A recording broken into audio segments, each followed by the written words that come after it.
Hello जी, नमस्कार। स्वागत है बच्चों आप सभी का विश्वास ई लर्निंग प्लेटफॉर्म पर।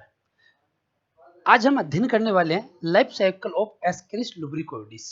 ठीक है, पीछे के लेक्चर में हमने बात कर लिया था कि जो फाइलम एस्के हेलमंथीज या जो न्यूमेट हेलमंथीज है उसके अंदर कौन कौन से स्पेशल फीचर या उसके क्या कैरेक्टरिस्टिक है, क्या लक्षण है, उन सब के बारे में अपन ने अध्ययन किया था। अगला जो नेक्स्ट टॉपिक है हमारा वो हमारे दिया है लाइफ साइकिल ऑफ एस्केरिस, यानी जो एस्केरिस है जिसका अपन मुख्य रूप से एस्केल मंथीज के अंदर अध्ययन करते हैं प्रतिनिधित्व प्राणी के रूप में, उसका जीवन चक्र देखेंगे कि उसका लाइफ साइकिल कैसा होता है। तो हेडिंग डाल लीजिए लाइफ साइकिल ऑफ एस्केरिस लुब्रिकोइडिस।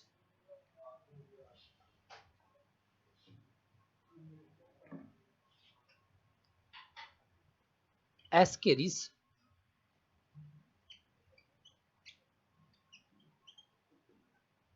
लुम्ब्रिकोइडिस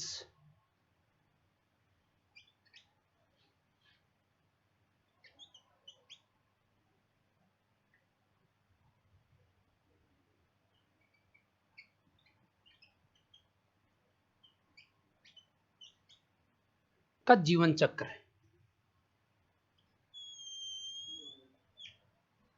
ठीक है, एस्केरिस लुब्रिकोइडिस का जीवन चक्र है।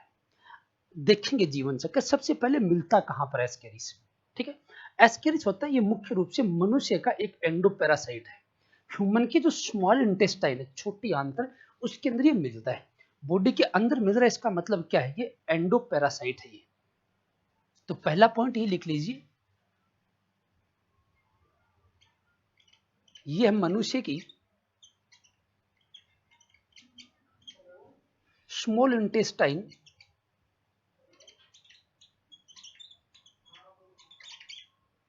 का पैरासाइट या परजीवी है।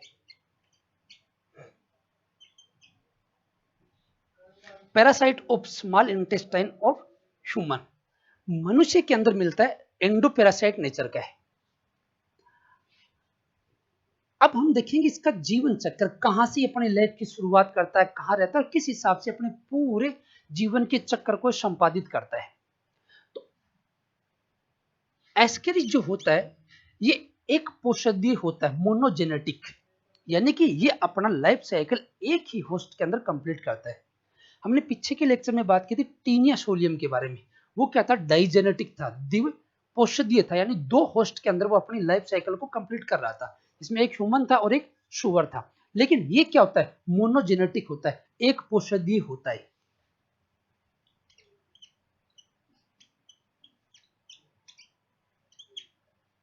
एक पोषदीय मोनोजेनेटिक, मोनोजेनेटिक होता है, अर्थात एक ही होस्ट के अंदर अपनी लाइफ को कंप्लीट करता है। क्लियर है ये चीज, मोनोजेनेटिक है। अब ये हमने कर लिया कि मिलता कहां है, मिलेगा कहां पर, स्मॉल इंटेस्टाइन के अंदर, मनुष्य के अंदर मिलेगा। अब इसकी जब अपने कैरेक्टरिस्टिक की अध्ययन किया था तब हमने देखा था कि एस्केरिस से इसमें डाइमोर्फिज्म मिलती है, यानी मेल एंड फीमेल इसके अलग अलग होते हैं। थोड़ा सा मैं इसका डायग्राम बना के बताता हूं कि किस प्रकार से आगे किसमें प्रोसेस होने वाली है।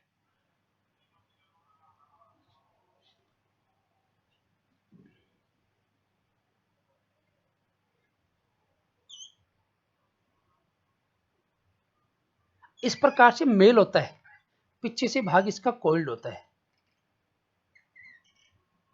फीमेल होती है वो लंबी होती है।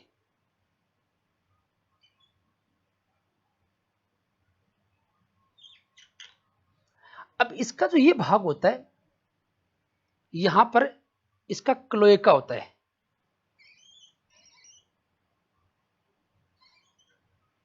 और यहां पर पीनियल सिटी होती है। फीमेल के अंदर यहां पर गोनोपोर होता है। क्योंकि लाइफ साइकिल जब कंप्लीट करेगा तो सबसे पहले अपन देखेंगे इसके मिथुन क्रिया के बारे में, इसके कोपुलेशन के बारे में।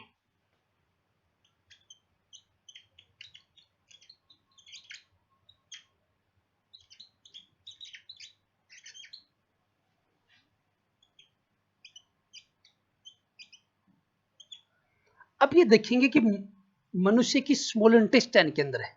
अब इसमें मैथुन की क्रिया कैसे होगी, ये हमने कहा कि इसके अंदर क्या डाइमोर्फिज्म है, नर और मादा दोनों अलग अलग है। ठीक है, अब यहां पर क्या होता है कि यहां पर है क्लोएका या अवस्कर बोलते हैं। अब एक तो आपको ये समझना है कि क्लोएका क्या होता है। देखो, जहां पर जिस पोर के अंदर एक तो रिप्रोडक्टिव ओपनिंग आई और एक इसके अंदर क्या हो, एक्सक्रेटरी सिस्टम की ओपनिंग हो, यानी जहां से वेस्ट प्रोडक्ट भी निकले और जहां से उसी रास्ते से या उसी कॉमन पथ से क्या आ रहा है, यहां से रिप्रोडक्ट, यानी रिप्रोडक्टिव और एक्सक्रेटरी पोर की जो कॉमन ओपनिंग होती है उसको क्या बोला जाता है, क्लोएका या अवस्कर बोला जाता है। तो इसके अंदर मतलब यहां पर इसके रिप्रोडक्टिव सिस्टम की ओपनिंग होगी। फीमेल के अंदर ये क्या होता है, गोनोपोर होता है, जनन छिद्र मिलता है। तो क्या करते हैं, जहां पर ये रहते हैं इंटेस्टाइन के अंदर, वहां पर मेल का जो क्लोएका वाला भाग होता है, ठीक है, ये इसके पास में आएगा, इस प्रकार से आएंगे। और जो पीनियल सिट्टी होती है या पीनियल सूक होते हैं, ये क्या करते हैं, फीमेल के गोनोपोर को खोलने का काम करते हैं। ठीक है, ओपन करेंगे और जैसे इसको ओपन कर देंगे और फिर क्या करेंगे, जो स्पर्म होंगे वो इसके अंदर छोड़ दिए जाएंगे। क्लियर है? तो मैटिंग की क्रिया किस प्रकार से, ठीक है, तो लिख लीजिए इसमें, नर अपने पीनियल सिटी की सहायता से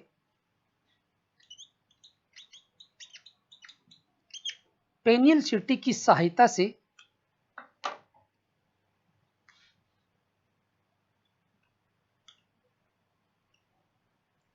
मादा के गोनोपोर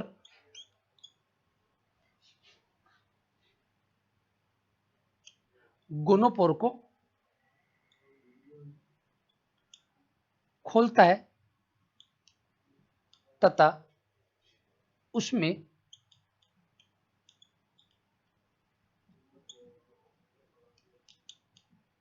शुक्राणुओं को छोड़ देता है।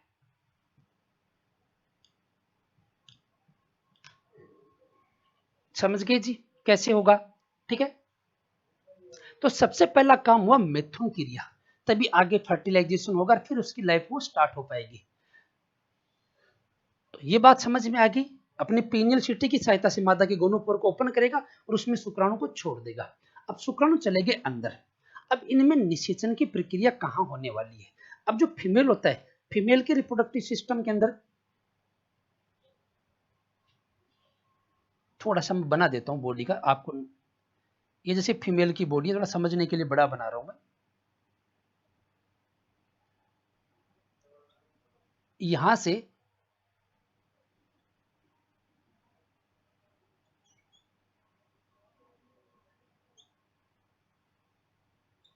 और इस वाले भाग को मैं थोड़ा सा बाहर निकाल देता हूं समझने के लिए।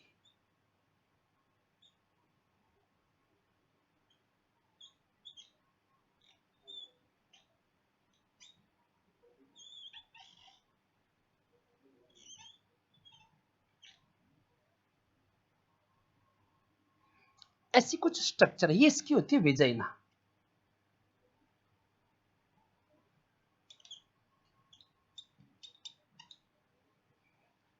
ये इसका यूट्रस,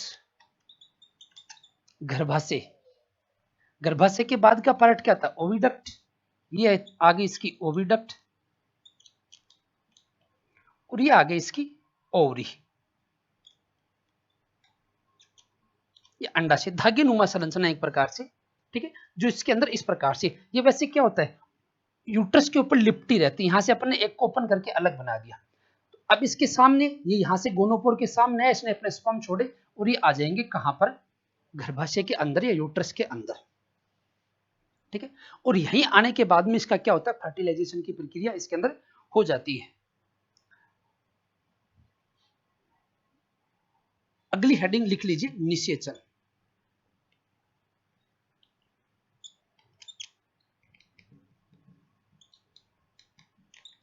फर्टिलाइजेशन कहां हुआ, फर्टिलाइजेशन यूट्रस का जो ये वाला भाग है, समीपस्थ भाग बोलते हैं इसको, इधर वाला part, proximal part of uterus, इसके अंदर।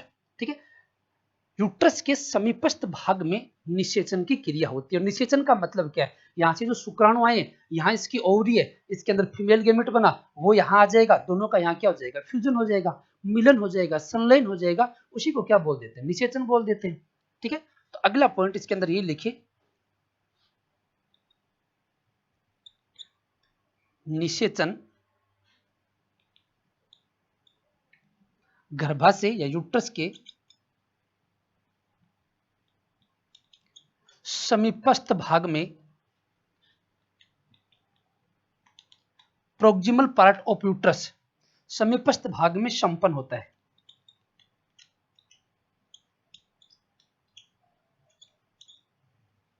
Fertilisation completed in proximal part of uterus, गर्भाशय के समीपस्थ भाग में निषेचन की प्रक्रिया हो गई। ठीक है जी, अब जैसे निषेचन की प्रक्रिया होगी तो क्या होगा, जाइगोट बन जाएगा, सीधी सी बात है, जाइगोट का फॉर्मेशन होगा, जाइगोट बन जाएगा। और इस जाइगोट की चारों ओर कुछ लेयर बन जाती है, लिपिड की लेयर है, काइटिनस लेयर है, एल्बुमिनस लेयर, ऐसी लेयर बन जाती है। और ऐसे स्ट्रक्चर को हम बोलते हैं मेमिलेटेड एग। ठीक है, तो आगे अपन हेडिंग डालेंगे मेमिलेटेड एग। पॉपुलेशन हो गया, फर्टिलाइजेशन हो गया, और आगे है मेमिलेटेड एग्स।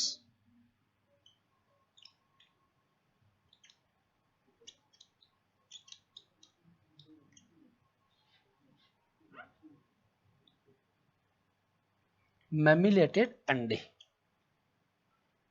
क्या बोलेंगे, जाइगोट जो होगा, जाइगोट के चारों ओर 3 स्तर का फॉर्मेशन हो जाता है। और इस प्रकार से निर्मित संरचना क्या कहलाती है, मेमिलेटेड एग कहलाती है। ठीक है, तो लिख लीजिए,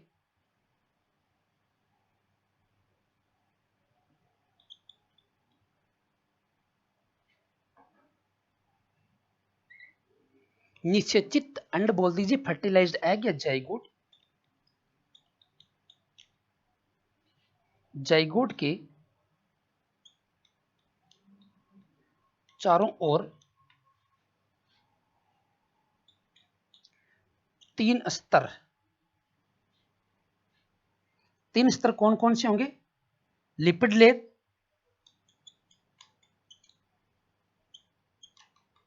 यानी लिपिड स्तर,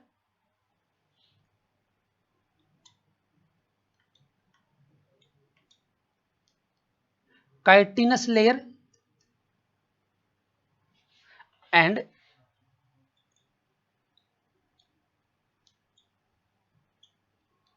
एल्बुमिनस लेयर। स्तर का, लेयर का निर्माण हो जाता है।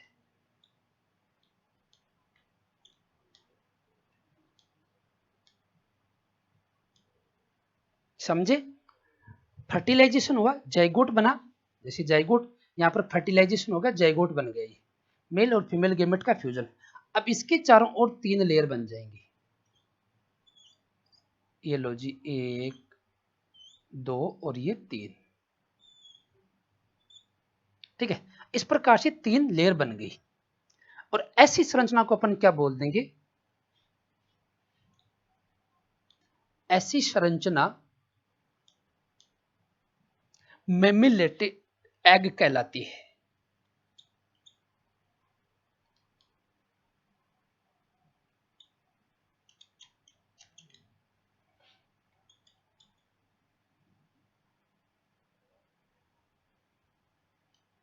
क्लियर हो गई ये बात। ठीक है, कि जाइगोट के चारों ओर 3 स्तर का फॉर्मेशन हुआ। ठीक है, तो ऐसी संरचना को अपन ने क्या कह दिया, मेमिलेटेड एग कह दिया है। ठीक है, करिए इनको नोट, आगे बढ़ते हैं फिर।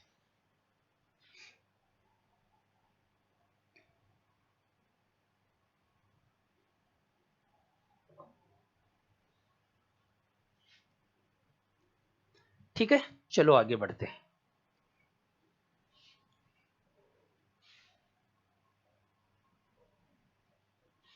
तो कोपुलेशन देख लिया, इसका फर्टिलाइजेशन देख लिया, मेमिलेटेड एग के बारे में बात कर ली। अब कहा कि मेमिलेटेड एग बन गए, ऐसे एग कितने हो सकते हैं, ऐसे मेमिलेटेड एग होते हैं, ये फीमेल की बॉडी में कितने हो सकते हैं, कितने यूट्रस दिखाई दे रहे हैं, इसके 2 यूट्रस हैं, और ऐसा माना जाता है कि दोनों यूट्रस के अंदर लगभग 2.5 करोड़ अंडे होते हैं एस्केरिस की फीमेल में। ठीक है,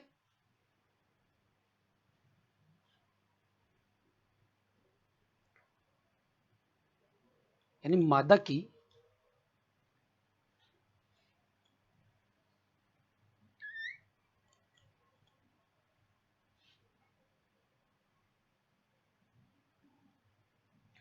के यूट्रस में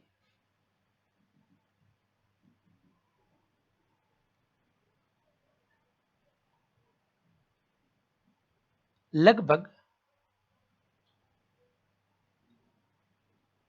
2.5 करोड़ अंडे पाए जाते हैं।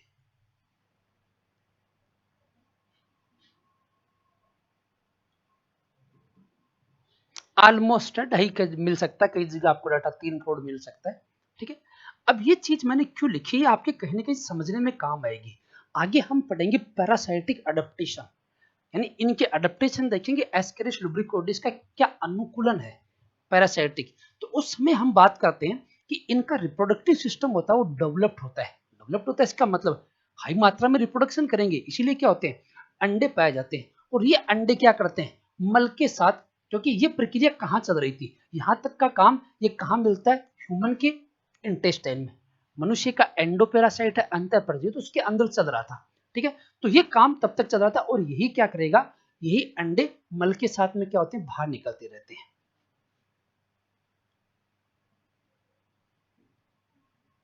कहता ये अंडे मल या फिकस के साथ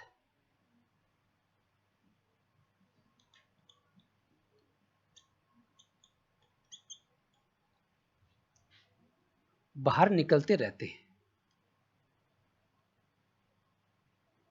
क्लियर है, निकलते रहेंगे, मेमिलेटेड एग हो गए, बाहर निकल गए। अब इसके बाद में क्या होगा, इनके अंदर एम्ब्रियोनिक डेवलपमेंट स्टार्ट होगा। अब यहां तक का जो काम था वो कहां हो गया था, मनुष्य की बॉडी के अंदर हो रहा था।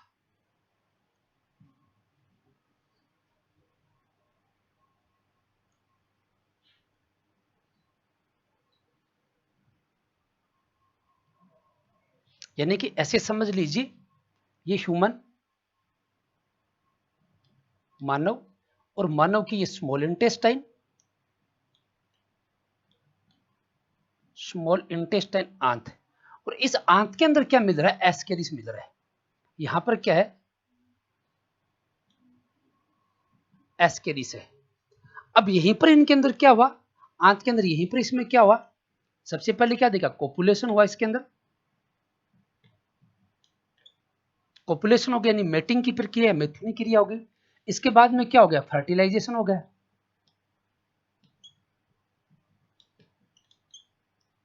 क्लियर है, फर्टिलाइजेशन के बाद में क्या हुआ, मेमिलेटेड एग का फॉर्मेशन हो गया।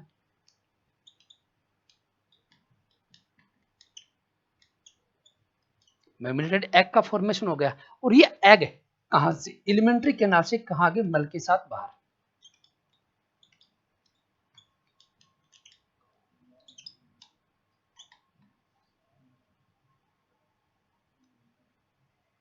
रिलीज आउटसाइड विथ फिकस, मल के साथ में, फिकस के साथ में बाहर इनको एक्सपेक्ट कर दिया जाता है, निकल जाते हैं। अब ये कहाँ आ गए, बाहर आ गए, इसका मतलब कहां पर आ गए, ये बाहरी माध्यम में गए, कहीं पर मिट्टी में ही मिल गए। अब इनका आगे का जो एम्ब्रियोनिक डेवलपमेंट होता है वो मिट्टी के अंदर ही संचालित होगा। तो आगे आप हेडिंग डाल लीजिए एम्ब्रियोनिक डेवलपमेंट।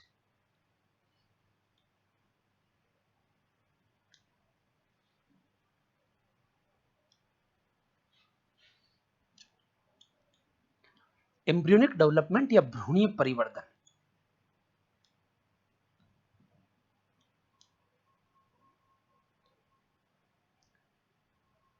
क्योंकि यहां तक क्या था, मेमिलेटेड एग्स था, ये अंडा था जिस पर 3 जाइगोट की चारों ओर लेयर थी।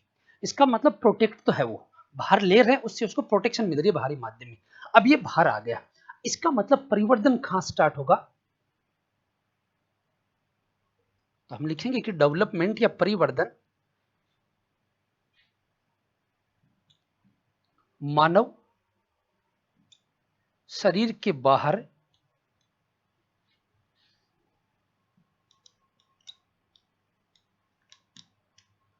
नम मृदा या मिट्टी में होता है। बाहरी माध्यम में आ गया, ऊपर लेयर है, ठीक है, और जहां इनको नम मिट्टी मिलेगी वहां इनके अंदर डेवलपमेंट स्टार्ट हो जाएगा। अब देखो जहां पर भी जाइगोट बनता है तो जाइगोट के अंदर क्या होता है, विभाजन होते हैं। एक पैटर्न समझिए कि जैसे भी मेल गेमिट होता है प्लस फीमेल गेमिट,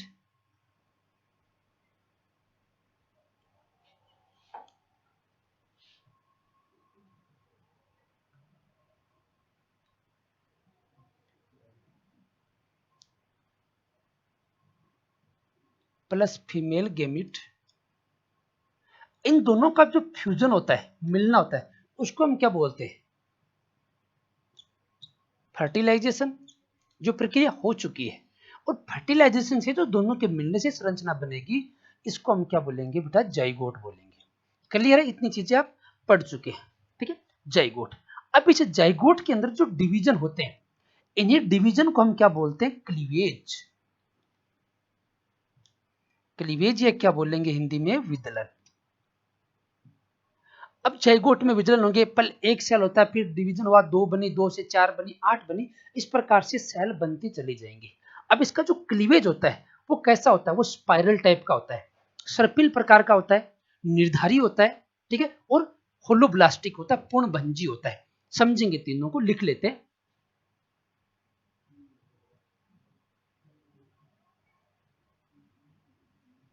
यानी इसमें या एस्केरिस में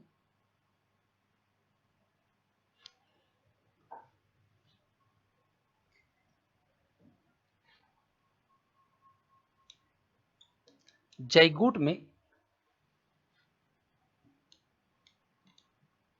क्लीवेज या विदलन होता है। इसका क्लीवेज स्पाइरल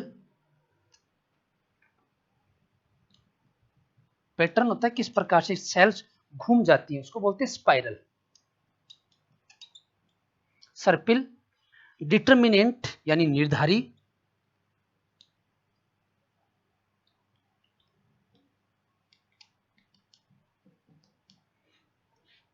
व पूर्णभंजी होलोब्लास्टिक। होलोब्लास्टिक प्रकार का होता है।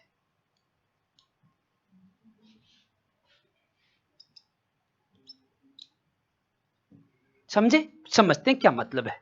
अब जैसे कोई जाइगोट है, यहां बना रहा हूं मैं, जैसे ये जाइगोट है, अब इस जाइगोट के अंदर डिवीजन होगा तभी तो ये मल्टी सेलुलर स्ट्रक्चर बनेगी।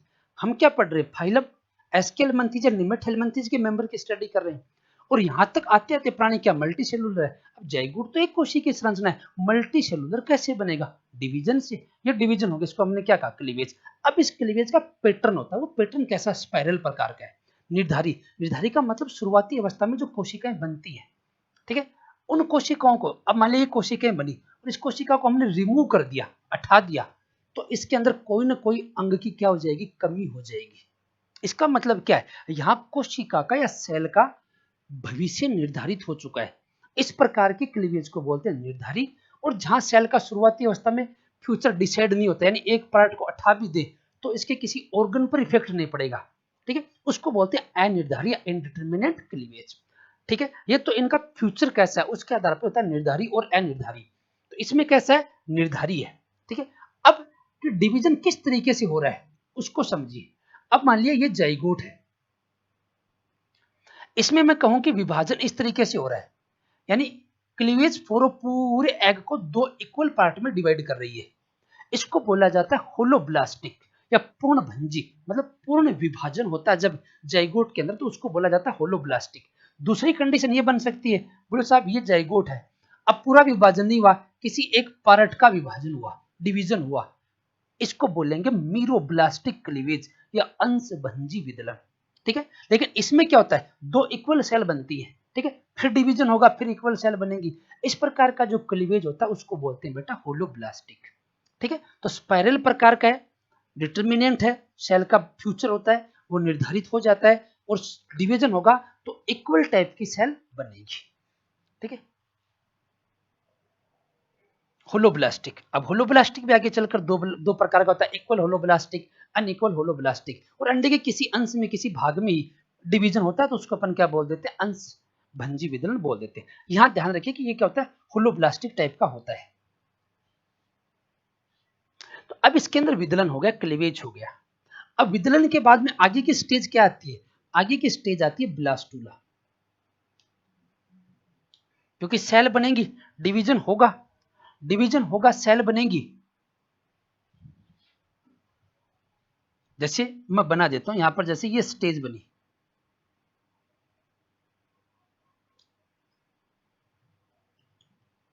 इस प्रकार से सेल बनती चली जाएंगी। अब जो फेज आती है, जहां पर ब्लास्टूल अवस्था आती है, इसके अंदर जो केविटी दिखाई दे रही है, इसको बोलते हैं ब्लास्टोसील। ब्लास्टोसील। और ये जो सेल है ये क्या कहलाएंगी, ब्लास्टोमियर। क्लियर है।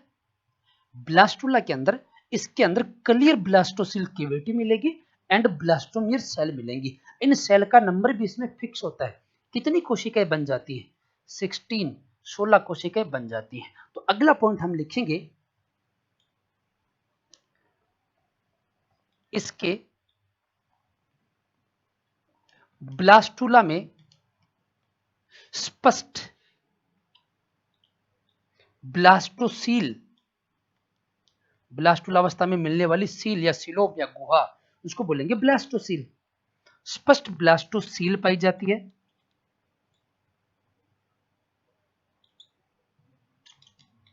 यानी clear blastocoel present in the blastula stage, तथा 16 कोशिकाएं या ब्लास्टोमियर पाई जाती है।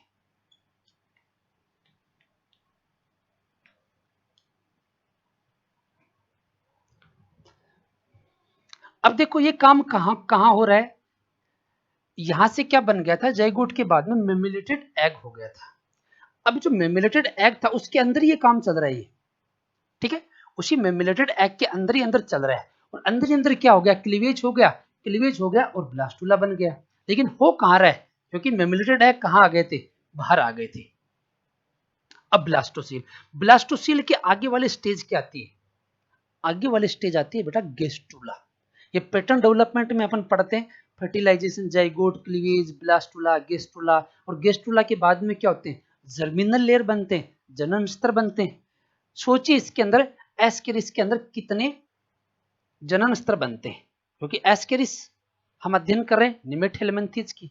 निमेटहेलमिन्थेज के अंदर हमने देखा था कितने स्तर बनते हैं, 3, एक्टो, मीजो और एंडो, 3 स्तर मिलते हैं। और जब 3 लेयर बनती है तो इनकी जो सेल्स होती है, जैसे एक्टो, मीजो और एंडो, 3 लेयर बन जाती है डेवलपमेंट में। आगे क्या है, ब्लास्टूला के बाद में कौन सी स्टेज आती है, गेस्टूला स्टेज आती है।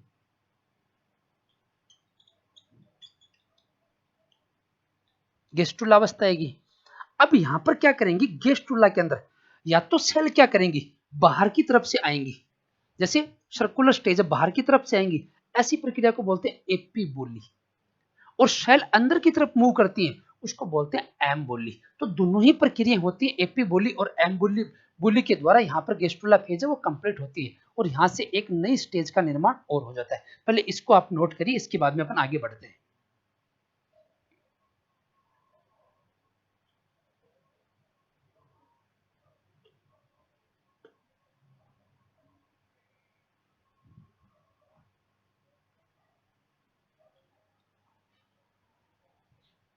हो गया होगा, चलो ब्लास्टुला तक आ गए अपन।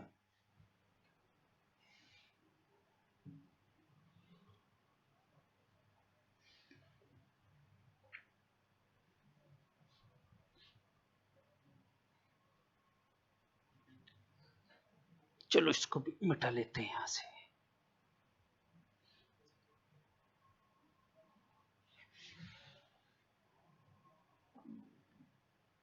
तो ब्लास्टुला बन गया, ब्लास्टुला से गेस्टुला का फॉर्मेशन कैसे होगा, सेल्स जो होंगी वो मूवमेंट करेंगी, यदि बाहर की तरफ से मूवमेंट करेंगे तो एपीबोली बोल देंगे, अंदर की तरफ से मूवमेंट करेंगे तो एम्बोली। ऐसे समझिए कि जैसे ये स्ट्रक्चर है,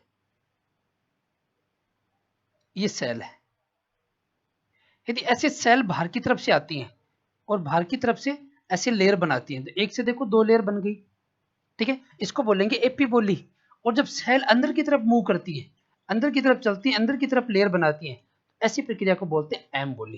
तो यही कहेंगे कि ब्लास्टुला होता है एपीबोली व एम्बोली के द्वारा गेस्ट्रुला का निर्माण करता है। तो अगला पॉइंट लिख दीजिए, ब्लास्टुला एपीबोली व एम्बोली द्वारा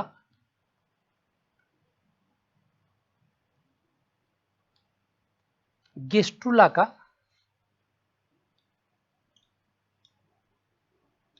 निर्माण करता है। यानी blastula converted in gastrula through epiboly and emboly, इनके थ्रू ये कन्वर्ट हो जाएगा गेस्ट्रुला फेज में। ये लो जी, गेस्ट्रुला फेज आएगा, गेस्ट्रुला में जर्मिनल लेयर बन जाते हैं और यहीं से इसमें क्या होती है, फर्स्ट इसके अंदर लार्वा अवस्था का निर्माण होता है, जिसे बोला जाता है रेप्टिफॉर्म लार्वा, ठीक है, यानी प्रथम लार्वा का इसके अंदर निर्माण हो जाता है।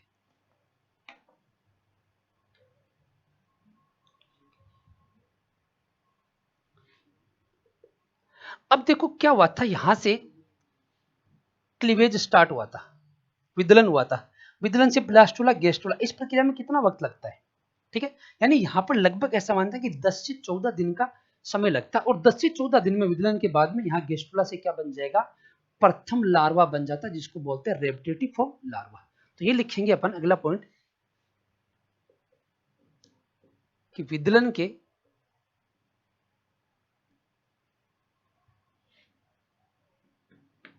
10 से 14 दिन बाद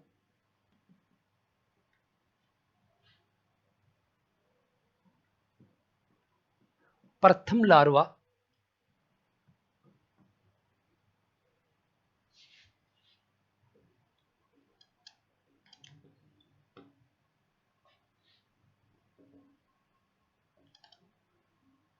रेप्टिफॉर्म का निर्माण होता है।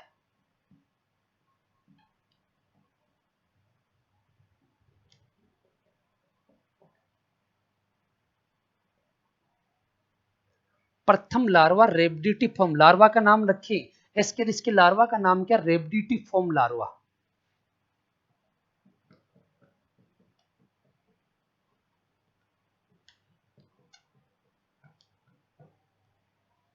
लार्वा का नाम क्या, रेप्टिफॉर्म लार्वा है।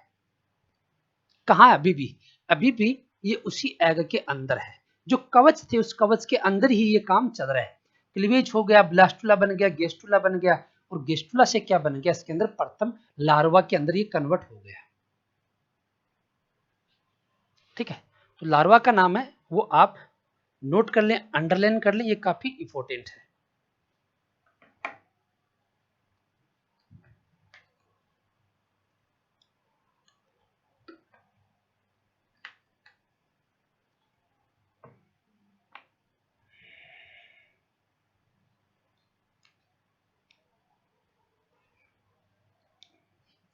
चलो यहां से क्या बन गया, रेप्टिफॉर्म लार्वा बन गया। अब यहां एक शब्द को समझना आपको, निर्मोचन या मोल्टिंग।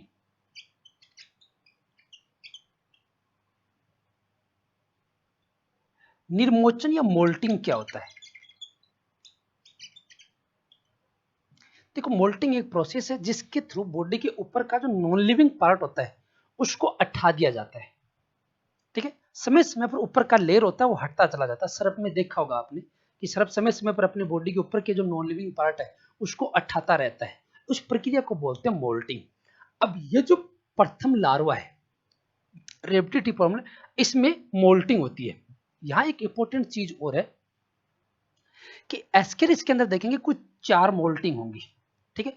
प्रथम जो फर्स्ट मोल्टिंग है वो यहाँ होती है। अभी कहाँ चल रहा है डेवलपमेंट, बाहरी मिट्टी के अंदर है, मिट्टी के अंदर जो मेमिलेटेड एग था उसके अंदर चल रहा है, लार्वा बन गया।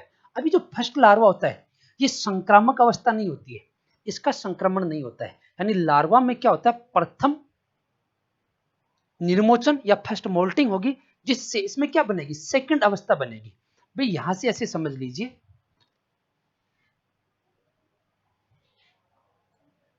ये यहां से आगे क्या बन गया, लार्वा बन गया।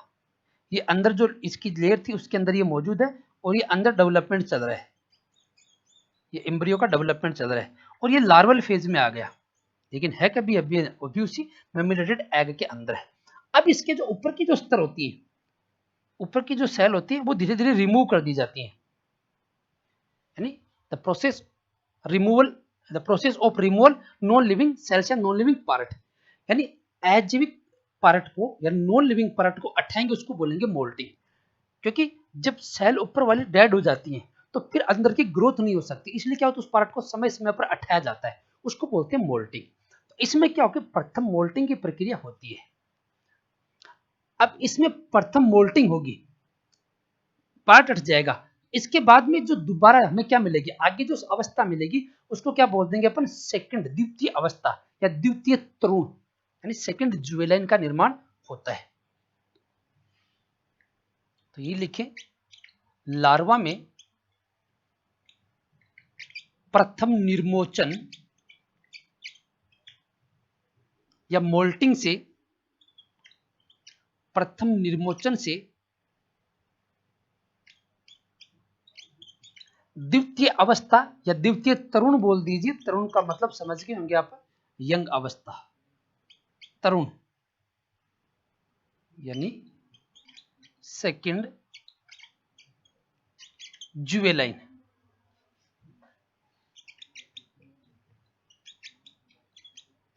सेकंड जुवेलाइन का निर्माण होता है।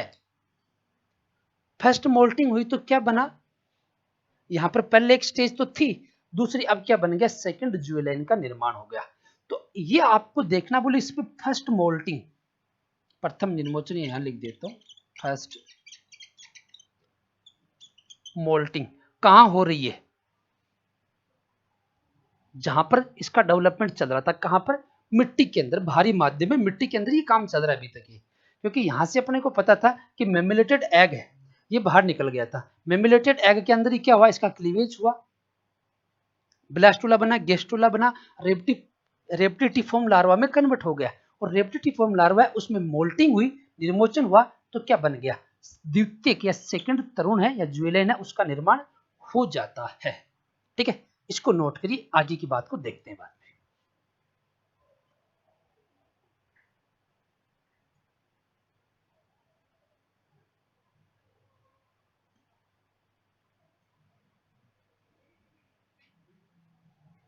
हो गया, चलो अब देखो, फर्स्ट मोल्टिंग हो गई यहां पर, और द्वितीय अवस्था बन गई, सेकंड तरुण बन गया। ये जो सेकंड अवस्था होती है,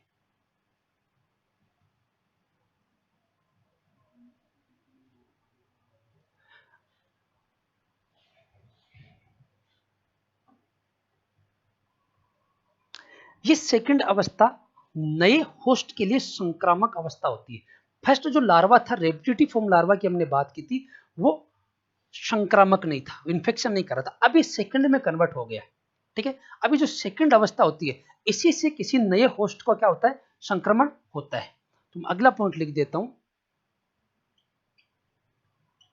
द्वितीय तरुण यानी सेकंड जुवेलाइन या द्वितीय अवस्था। ठीक है, नए पोषक या होस्ट, नए पोषक के लिए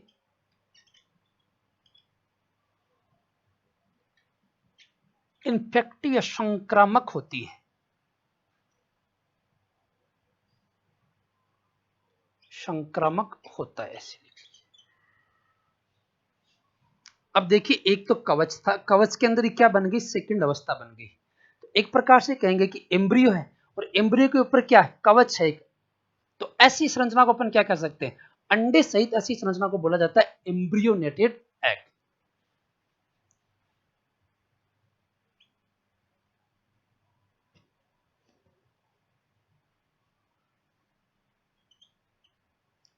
यानी अंडे सहित लार्वा को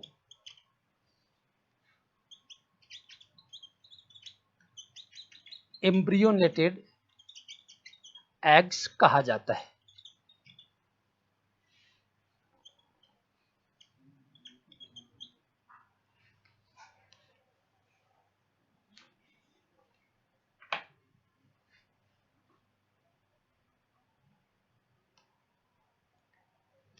ऐसी लिखी ज्यादा बेहतर रहेगा।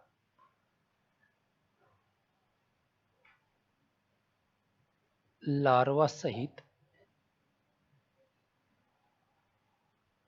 अंडों को, लार्वा है, यहां देखो ये था, ये बाहर वाली लेयर थी, अंदर लार्वा था, सेकंड ज्वेलाइन बदल गया, अंदर ही अंदर काम चल रहा है। अब ऐसी जो पूरी स्ट्रक्चर है इसको अपन क्या बोल देंगे, एम्ब्रियोनेटेड एग। यानी बोलो एग के अंदर ही क्या एम्ब्रियो है, तो क्या बोल दिया, एम्ब्रियोनेटेड एग इनको कह दिया। अब ये जो एम्ब्रियोनेटेड एग होती है यही क्या करता है, पानी और भोजन के द्वारा कॉन्टामिनेटेड या दूषित भोजन व पानी के द्वारा किसी नए होस्ट की बॉडी तक पहुंच जाते हैं। भोजन के द्वारा पहुंच गए या पानी के द्वारा पहुंच गए, किसी भी माध्यम से, क्योंकि मिट्टी के अंदर था, मिट्टी के अंदर इनका ट्रांसमिशन होगा, किसी भी अंदर स्रोत के माध्यम से पानी के अंदर या भोजन में आ गए, तो उससे नए होस्ट का संक्रमण हो जाता है। अगली पॉइंट अपन लिखिए,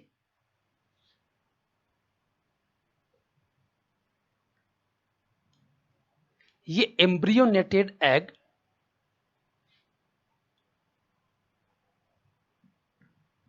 दूषित भोजन कॉन्टामिनेटेड फूड व जल द्वारा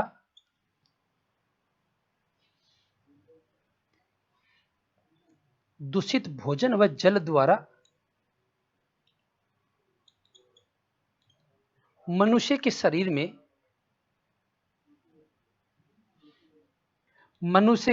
में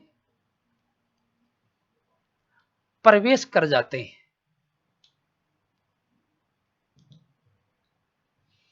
तो माध्यम का पता चल गया कैसे जाएंगे, पानी और भोजन के द्वारा ये मनुष्य के द्वारा या होस्ट के शरीर में क्या होते हैं, पहुंच जाते हैं। अब कहां जाएंगे, एलिमेंट्री कैनाल में जाएंगे, आहार नाल में जाएंगे, और आहार नाल में जाएंगे, ठीक है, जैसे किसी मनुष्य की बॉडी में गए तो आहार नाल में गए, आहार नाल में गए तो आहार नाल में क्या डाइजेस्टिव एंजाइम है। अब डाइजेस्टिव एंजाइम से इनके ऊपर का जो कवच है, शैल है, जो लेयर थी, काइटिनस लेयर थी, जो हमने देखा था कि लिपिड लेयर है, एल्बुमिनस है, काइटिनस लेयर है, काइटिन कठोर भाग होता है, ठीक है, इन लेयर का क्या हो जाता है, डाइजेशन हो जाता है, पाचन हो जाएगा। अब पाचन हो गया तो ये क्या करेगा, ब्लड वेसल्स में, रुधिर वाहिनियों में घुस जाएगा, क्लियर है। अब रुधिर से होता हुआ ये फिर बॉडी के अंदर सर्कुलेट करता है, रुधिर में चला गया, रुधिर से बाद में क्या आ गया, लीवर के अंदर आ गया, लीवर से जैसे हार्ट के अंदर आ गया, हार्ट से बाद में कहाँ आ गया, लंग्स के अंदर आ गया, लंग्स से कहाँ आ गया, ट्रेकिया के अंदर आ गया, ट्रेकिया से फिर कहाँ आ गया, ग्रसनी आ गया, ग्रासनाल आ गया, और वापस कहाँ चला गया, स्मॉल इंटेस्टाइन के अंदर चला गया। इस हिसाब से इसका एक पथ होता है जिसके थ्रू क्या करता रहता है, ये चलता रहता है। तो यहां तक कि आप चीज समझ गए होंगे, ठीक है। एक बार दोबारा देखिए, कहाँ मिलता, मनुष्य की छोटी आंत में मिलता है, एस्केरिस। कॉपुलेशन देखा सबसे पहले, कैसे कि हमने बात कर ली, फर्टिलाइजेशन हुआ कहाँ हुआ, गर्भाशय के दूरस्थ भाग में, समीपस्थ भाग में सॉरी हो गया, और ऐसा जाइगोट जिसके चारों तरफ यहाँ पर क्या होती है, तीन लेयर बनेगी, lipid layer, albuminous layer, chitinous layer. ऐसी संरचना को क्या बोल देंगे अपन, मेमिलेटेड एग बोल देंगे। और ये मेमिलेटेड एग समय समय पर मल के साथ बॉडी से बाहर निकलते रहते हैं। अब भारी नम मिट्टी में आ गया, बाहर नम मिट्टी में आ गया, यहाँ इसके अंदर क्या होगा, एम्ब्रियोनिक डेवलपमेंट होगा। अब डेवलपमेंट के अंदर क्या होगा, विदलन होगा, जाइगोट में विदलन होगा, विदलन हमने देख लिया सर्पिला, डिटर्मिनेंट एंड होलोब्लास्टिक टाइप का होता है। विदलन से क्या बना, ब्लास्टुला बना, ब्लास्टुला से एपिबोली और एम्बोली की क्रिया क्या बन गया, गेस्टुला बन गया, और ये गेस्टुला किस में कन्वर्ट हो गया, प्रथम लार्वा रेबडिटिफॉर्म लार्वा में कन्वर्ट हो गया। अब ये रेबडिटिफॉर्म लार्वा बाहरी माध्यम में, क्योंकि अभी बाहर था, ये बाहरी माध्यम में क्या करता रहता है, मोल्टिंग करेगा, फर्स्ट निमोचन करेगा, जिससे सेकंड अवस्था बनेगी। उस सेकंड अवस्था होती है, ये मनुष्य के लिए संक्रामक अवस्था होती है। यानी ऐसी संरचना को अपन क्या बोलेंगे, यानी जो लार्वा, अंडे सहित जो लार्वा है, ऐसी संरचना को अपन बोलेंगे एम्ब्रियोनेटेड एग, यानी एम्ब्रियोनेटेड एग है। और ये एग मनुष्य के लिए दूषित भोजन और पानी के द्वारा कहां पहुंच जाते हैं, ठीक है, शरीर में पहुंच जाते हैं। और शरीर में पहुंच गए, हमने कहा बॉडी में पहुंच गए। अगली बात जो हमने की थी कि बॉडी के अंदर यानी एलिमेंट्री कैनाल में शरीर में जाएंगे तो भोजन और पानी के माध्यम से दोनों ही रास्ते से क्या जाएगा, एलिमेंट्री कैनाल में जाएगा, आहार नाल में, यानी आहार नाल में डाइजेस्टिव एंजाइम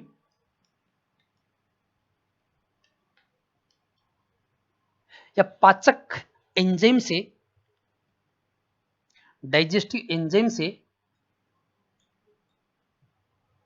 इसके स्तर का या इनकी लेयर का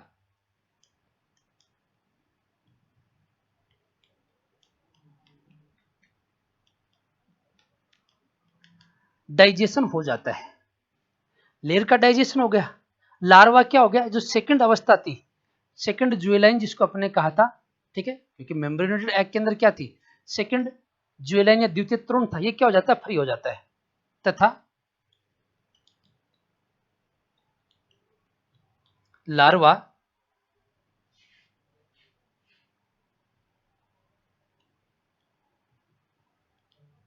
आहार नाल को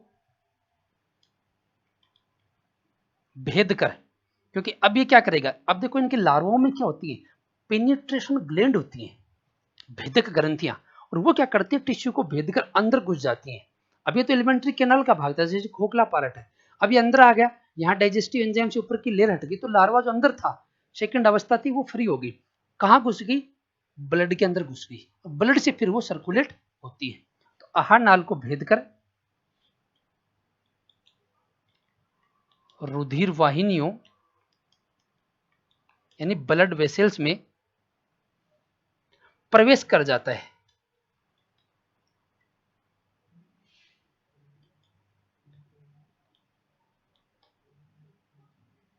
तो कहां पहुंच गया, रुधिर वाहिनियों तक पहुंच गया। करिए इतना नोट, फिर आगे बढ़ते हैं।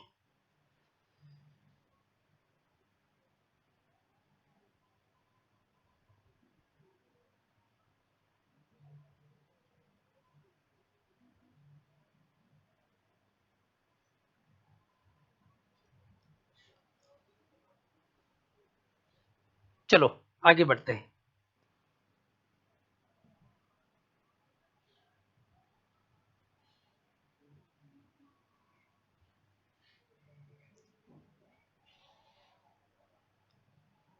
इस अवस्था को मैं इधर वाली को मिटा देता हूं एक बार।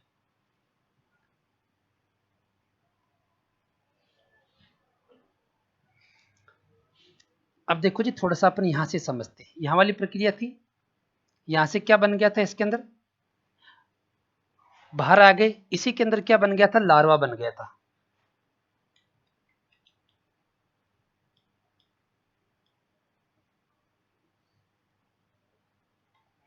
रेप्टिफॉर्म लार्वा बन गया था। लार्वा के अंदर क्या कहते हैं, मिट्टी के अंदर क्या हो गई थी, फर्स्ट मोल्टिंग हो गई थी। फर्स्ट मोल्टिंग या प्रथम निर्मोचन हो गया, ठीक है, तो इससे क्या बन गई, सेकंड ज्वेलाइन बन गया।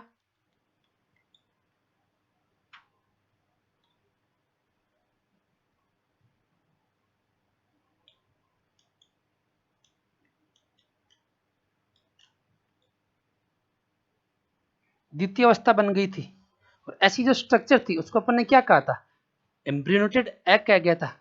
ये कहां पहुंच गए थे, ये संरचनाएं वापस कहां पहुंच गई थी, ठीक है, इसको मैं लिख देता हूं, एम्ब्रियो नेटेड एग्स, यानी जिन पर कवच था, एम्ब्रियो था, अंदर कवच था, एम्ब्रियोनेटेड एग से बात हमने कर ली है। इनका संक्रमण वापस कहां चला गया, कहां कहां तक पहुंच गई, ये वापस पहुंच गए मनुष्य के अंदर।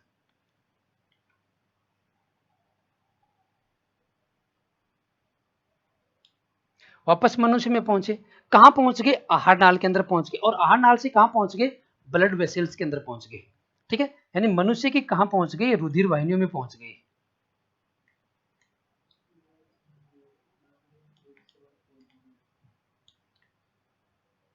रुधिर वाहिनियां या ब्लड वेसल्स तक पहुंच गए, ठीक है, यहां तक हमने देख लिया। बोले ऊपर जो एम्ब्रियोनेटेड एग थे, ऊपर कवच थे, वो डिजोल्व हो गए डाइजेस्टिव एंजाइम की वजह से, एलिमेंट्री कैनाल में लार्वा बचा, वो भेद कर पेनिट्रेशन ग्लैंड पेनिट्रेट करेगा, टिश्यू को उत्तक को भेदेगा, और भेद कर क्या करेगा, अंदर घुस जाएगा, रक्त में घुस गया। अब रक्त से कहां जाएगा, देखो अगला पॉइंट अपन ने यहां तक लिख लिया था, यानी रक्त से यह यकृत, और यकृत से कहां जाएगा, यानी जो यकृत निवाहिका तंत्र होता है उसके माध्यम से यकृत में पहुंच जाता है। यकृत से कहां चला गया, हृदय के अंदर आ गया, हर्ट के अंदर। और हर्ट से क्या निकलती है, फिर फुफ्फुसीय धमनी निकलती है। ठीक है, जैसे ये हर्ट है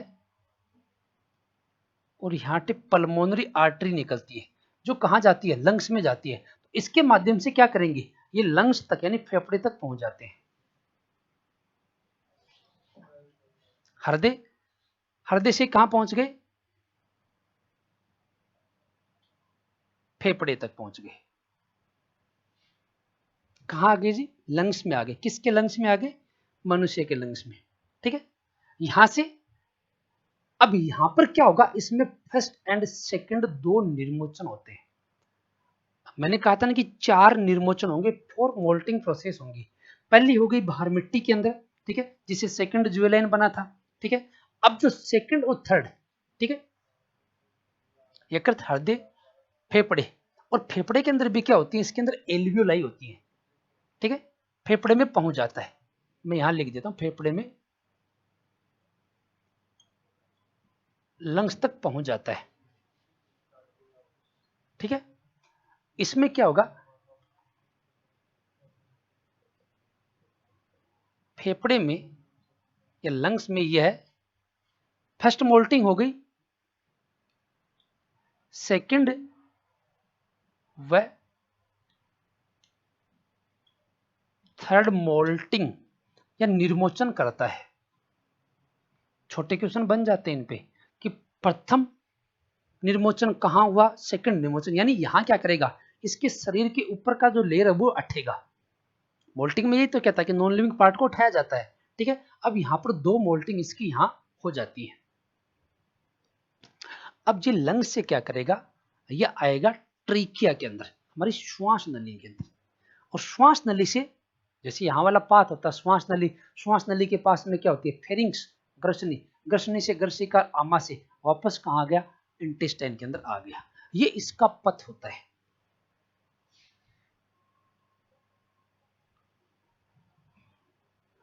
सेकंड और थर्ड मोल्टिंग करता है।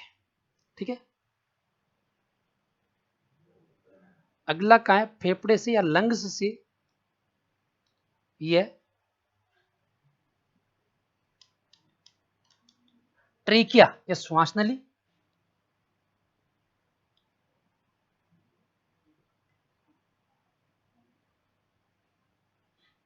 और श्वास नली से फेरिंग्स,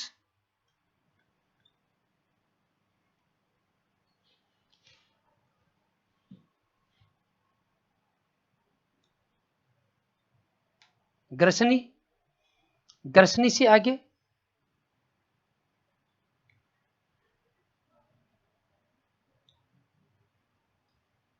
ग्रशिका एसोफेगस,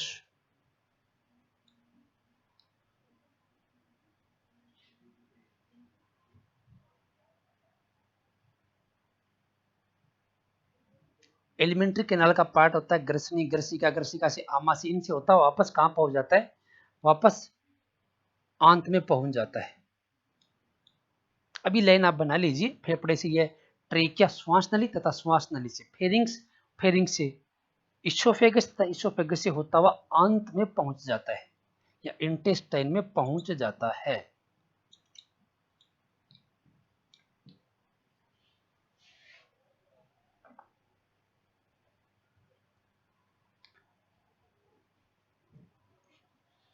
समझ में इतनी बात, ठीक है, कि कहां कहां पहुंच गए। इधर से बना के बता देता हूं दोबारा, देखो कैसे आ गया। रुधिर वाहिनी, रुधिर वाहिनी से कहां आया था, ये यकृत में आ गया। लीवर, लीवर से कहां चला गया, हार्ट, हृदय, हार्ट से कहां गया, फेफड़े में, फेफड़े में चला गया। ठीक है, फेफड़े से कहां आ गया, ये लिख लिया होगा, इधर वाला थोड़ा सा मिटा देता हूं। कहां कहां पथ बना, फेफड़ा बना, फेफड़ा से कहां गया, ग्रसनी यानी फेरिंग्स, और इनसे ग्रसी का होता हुआ कहां पहुंच गया, वापस कहां गया,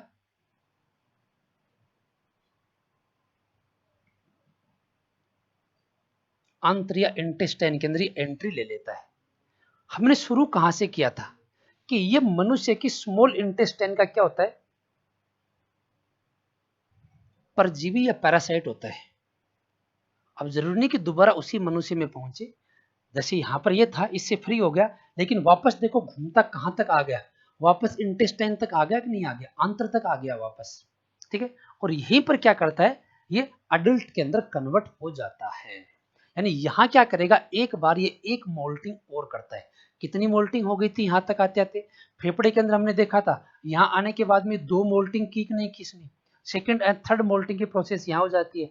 ठीक है, तो अब अंत में जाकर फोर्थ मोल्टिंग है, ये आंत्र के अंदर करता है और किस में कन्वर्ट हो जाता है, वयस्क के अंदर कन्वर्ट हो जाता है।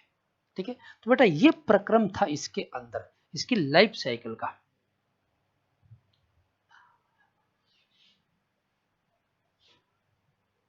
अब बोले इसके डेवलपमेंट में कितना समय लगता है, बोले अंडे से लार्वा, ब्लास्टुला, गेस्टुला फेज होता है, कितना लगता है, तो लगभग ऐसा मानते हैं कि 60 से 70 दिन का वक्त लगता है।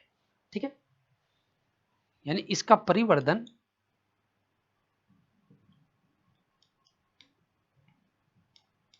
60 से 70 दिन में पूर्ण हो जाता है, 60 से 70 दिन में पूर्ण हो जाता है। और इसका जीवन होता है वो कितना होता है, वो 9 से 12 महीने का इसका जीवन होता है।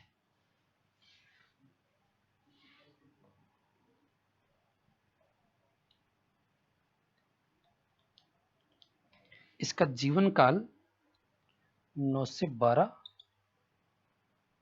मंथ का होता है। करिए नोट इनको।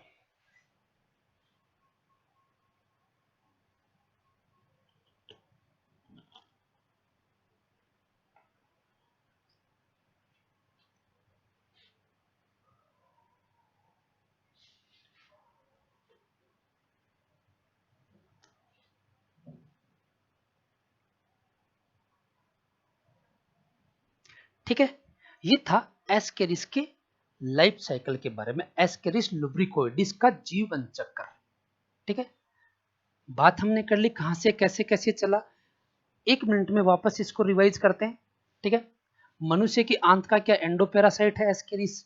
ठीक है, यहाँ पर एक कोपुलेशन करता है, मेटिंग करता है, कोपुलेशन करेगा, बाद में शुक्राणु को फीमेल की बॉडी तक भेज दिया जाएगा, फर्टिलाइजेशन होगा, और फर्टिलाइजेशन के बाद में जो जाइगोट बना उसके चारों तरफ 3 लेयर बन जाती है। ऐसी संरचना को बोलते हैं मेमिलेटेड एग्स। ये मेमिलेटेड एग्स समय समय पर शरीर से बाहर निकलते रहते हैं। ठीक है, बॉडी से बाहर निकल गए, मल के साथ बाहर आ गए।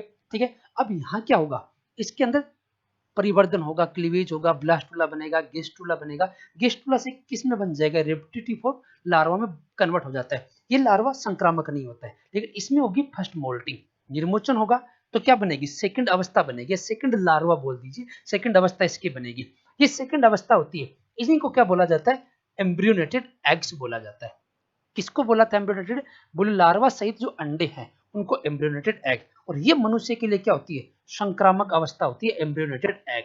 ये क्या करते हैं, भोजन या जल के द्वारा मनुष्य के अंदर चले जाते हैं।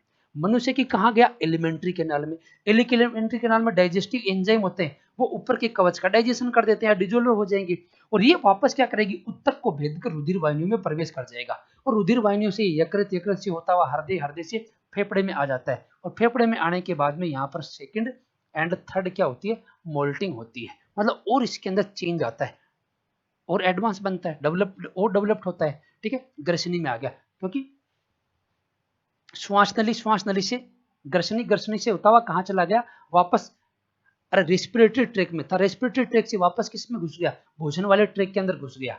ठीक है, श्वास नली, ग्रसनी, इनसे होता वापस कहाँ आ गया, स्मॉल इंटेस्टाइन में। कहाँ रहता है, मनुष्य की स्मॉल इंटेस्टाइन में रहता है कि नहीं रहता है। ठीक है, तो मनुष्य के स्मॉल इंटेस्टाइन तक वापस आ गया। ठीक है, अब इसका पूरा जो डेवलपमेंट है, पूरा समय कितना समय लगता है, 60 से 70 दिन का समय लगता है पूरे परिवर्तन के अंदर। और इसका जीवन कितना होता है, 9 से 12 महीने का इसका जीवन चक्र होता है। तो ये था बेटा एस्केरिस लुब्रिकोइडिस का जीवन चक्र। अब जो हम आगे देखने वाले वो है इसके पैरासाइटिक अडेप्टेशन। इसके और टीनिया सोलेप दोनों के जो पैरासाइटिक अडेप्टेशन है वो अपन नेक्स्ट वीडियो के अंदर बात करेंगे। आज की वीडियो में हम इतना ही देखेंगे। Thank you so much.